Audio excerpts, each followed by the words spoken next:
টেক্সাসের hill country অঞ্চলে বিধ্বংসী আকস্মিক বন্যায় মৃতের সংখ্যা বেড়ে অন্তত 104 জনে দাঁড়িয়েছে এবং এখনও বহু মানুষ নিখোঁজ রয়েছেন।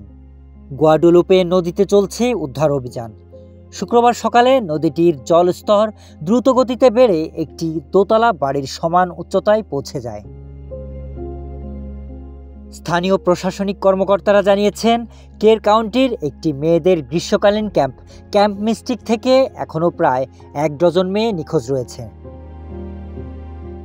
সোমবার কর্মকর্তারা জানান, এখন পর্যন্ত মোট মৃত্যুর মধ্যে 84টি ঘটেছে কের কাউন্টিতে।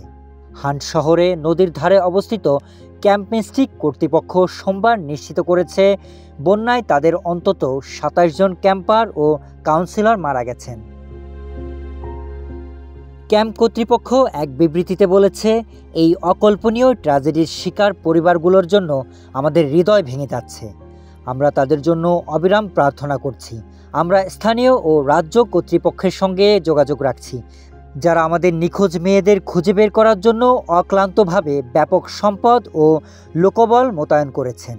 কমিউনিটি প্রথম সাড়াদানকারী দল এবং সকল স্তরের কর্মকর্তাদের কাছ থেকে পাওয়া বিপুল সমর্থনের জন্য আমরা গভীরভাবে কৃতজ্ঞ।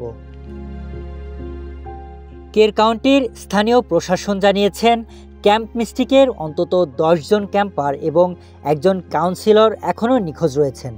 নিখোঁজ ক্যাম্পারদের সম্পর্কে এই প্রথম কর্মকর্তারা একটি সুনির্দিষ্ট সংখ্যা প্রকাশ করলেন। এর আগে এই সংখ্যা 27 পর্যন্ত হতে পারে বলে অনুমান করা হয়েছিল। তারা আরও জানান, বন্যার সময় ক্যাম্প মিস্টিকে প্রায় 750 জন শিশু ছিল। Sharif Rahat, news desk, hello Bangla.